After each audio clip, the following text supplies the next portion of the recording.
आ गया तो वैराग्य भी पक्का होना चाहिए कि नहीं नेपाल वालों। 85 के हो गए, 90 के हो गए, 95 के हो गए, तब भी अभी तृष्णा नहीं जा रही है और आ जाए। आपने कथा सुनी होगी ना, एक सेठ जी ने अपने मुनीम जी से कहा कि मेरी संपत्ति के हिसाब से कितनी पीढ़ियों के लिए मैंने इकट्ठा करके रख दिया। मुनीम जी ने कहा कि सेठ जी इतना पैसा है कि मुझे हिसाब किताब लगाने में 2-3 दिन लगेंगे। 3 दिन बाद और मुनीम जी ने एकदम कैलकुलेशन करके बताया, सेठ जी बधाई हो, आपने अपनी अगली 9 पीढ़ियों के लिए, कितनी पीढ़ियों के लिए, कितनी पीढ़ियों के लिए, जोर से बोलिए, अरे जोर से बोलोगे तो बात कथा समझ में आएगी। है 9 पीढ़ियों के लिए पैसा इकट्ठा करके रख दिया। अब अगली 9 पीढ़ियों में अगर एक भी व्यक्ति कमाए नहीं तो भी कोई चिंता नहीं, व्यवस्था नहीं, वो दोनों हाथों से नहीं 4 हाथ से खर्च करें तो भी सेठ जी अब 9 पीढ़ी की व्यवस्था हो गई। सेठ जी सिर पकड़ के बैठ गए, हरे राम राम राम राम, क्या होगा।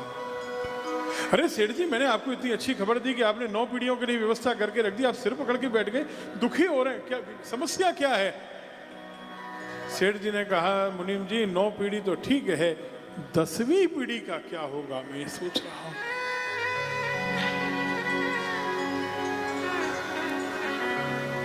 अब विराटनगर वालों एक सच्ची बात बताना कि 9 पीढ़ी की बात तो झूठी है। अगर अगली पीढ़ी में केवल बेटा भी जुआ खेलने पर आ जाए, केवल जुआ खेलने पर आ जाए तो 9 मिनट में सारा का सारा लुटा सकता है कि नहीं लुटा सकता है, बोलो। हमारे भारत से बहुत से लोग तो आपके काठमांडू केवल इसीलिए आते हैं, बोलो राधे राधे, है कि नहीं। काठमांडू आओ, पशुपतिनाथ का दर्शन करो, बागमती मैया में स्नान करो, गुहेश्वरी मैया का दर्शन करो। ठाकुर जी ने इतनी कृपा की और हम लोग क्यों जा रहे हैं।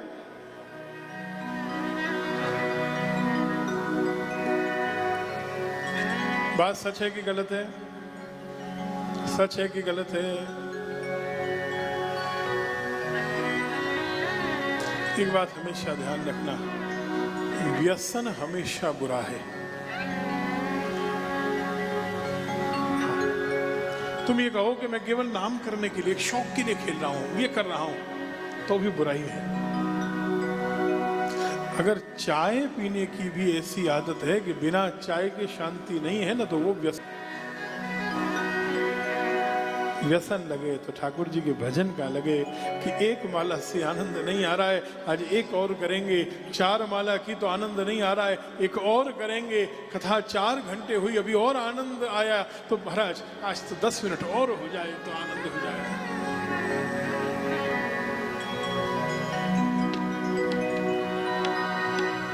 लेकिन भगवान वेद व्यास ने देखा कि ये जो स्थिति सतयुग त्रेता द्वापर में है, ये जो भाव है ये कलयुग में नहीं रहेगा।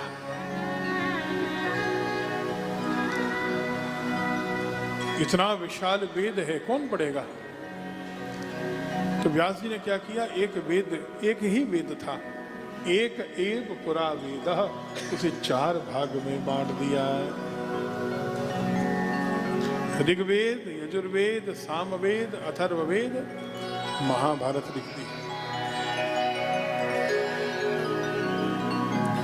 17 पुराण लिखे, लेकिन मन को संतोष नहीं मिला और तब व्यास जी दुखी हो गए। हाँ, 17 पुराण लिखने पर भी अगर मेरे मन को शांति नहीं मिल रही है तो क्या। भगवान वेद व्यास उदास थे, प्रभु का स्मरण किया और तुरंत देवर्षि नारद पधारे हैं। नारायण नारायण हरि नारायण नारायण हरि हरि नारायण नारायण हरि हरि श्रीमन्नारायण नारायण हरि हरि नारायण नारायण हरि हरि श्रीमन्नारायण नारायण हरि हरि श्रीमन्नारायण नारायण श्रीमन्नारायण नारायण हरि हरि। कहीं भी कोई गाएगा नारायण नारायण, सबसे पहले नारद जी की याद आती है। आप भजन करो तो ऐसा करो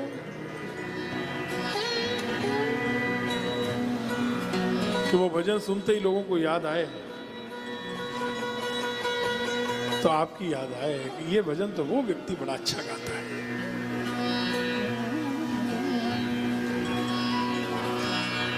हमारे पवन जी ने हमसे कल भी कहा और आज भी कहा मैं एक भजन गाऊंगा। हमने कहा जरूर गाइएगा।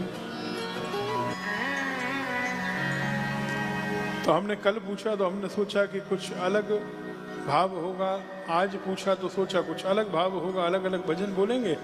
इन्होंने कल भी वही कहा और आज भी वही कहा। बोले मैं तो आपकी कृपा से सब काम हो रहा है, यही कहूँगा। आप अगर एक भी भजन पकड़ लेते हैं ना पृथ्वी जी, तो काम हो जाता है। परम श्रद्धेय परम वंदनीय स्वामी श्री राम सुखदास जी महाराज हमेशा क्या गाएंगे? बोलो, श्री कृष्ण गोविंद हरे मुरारे, हे नाथ नारायण वासुदेव। शिव जी के भक्त हैं तुम गुरु जी, हमेशा क्या गाएंगे? ओम नमः शिवाय, ओम नमः शिवाय। कोई एक भजन पकड़ लो, कोई एक नाम पकड़ लो, आप राम राम कहना ही शुरू कर दो, आप राधे राधे गाना ही शुरू कर दो।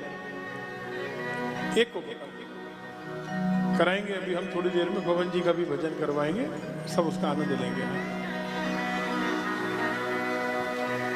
जब व्यासपीठ आज्ञा देगी, व्यासपीठ कब प्रेरणा देती है उस समय कराएंगे।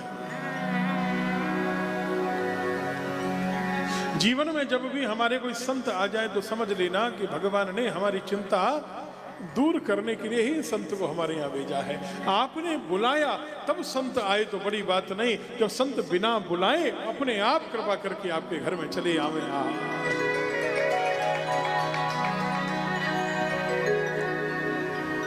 कभी ऐसी कृपा हुई है कि नहीं आप लोगों के जीवन में?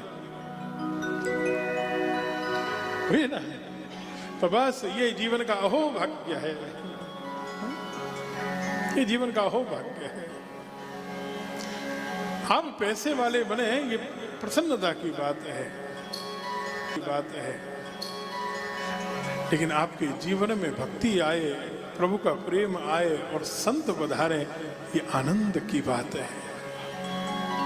तो कल भी हमने कहा प्रसन्नता हमेशा नहीं रहेगी, सुख हमेशा नहीं रहेगा, लेकिन आनंद हमेशा रहता है। अगर संतों को ऐसा लगा कि आपका घर इस योग्य है कि हम यहाँ रुक सकते हैं, यहाँ आ सकते हैं, यहाँ प्रसाद पा सकते हैं, तो समझ लेना कि संतों ने आपको नहीं चुना, स्वयं ठाकुर जी ने आपको चुन लिया है।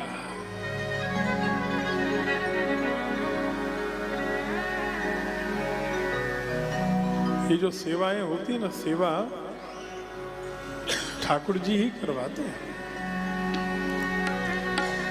देवेंद्र जी ने हमको बताया, वृंदावन आए तब भी बताया, कल भी बताया कि बढ़िया सेवा चलती है अन्नपूर्णा मैया की। बोले एक दिन चलेंगे, हमने कहा बिल्कुल चलेंगे। एक दिन क्या, 2 दिन कहो तो 2 दिन भी चलेंगे। एक बात आपसे कहें, कथा 10 मिनट कम हो जाए कोई चिंता नहीं, लेकिन सेवा कभी भी 10 सेकंड कम नहीं होनी चाहिए, बढ़ती रहनी चाहिए। तो कथा का सार ही सेवा है। आप जब भगवान की कथा सुने, प्रभु के प्रति प्रेम जागे, तो आपके मन में सेवा का भाव आए कि जीव मात्र भगवत रूप है। अभी अभी बात कर रहे थे, तो सबको प्रभु का प्रसाद पवाए ना। हम भोजन नहीं करा रहे हैं, हम प्रसाद दे रहे हैं।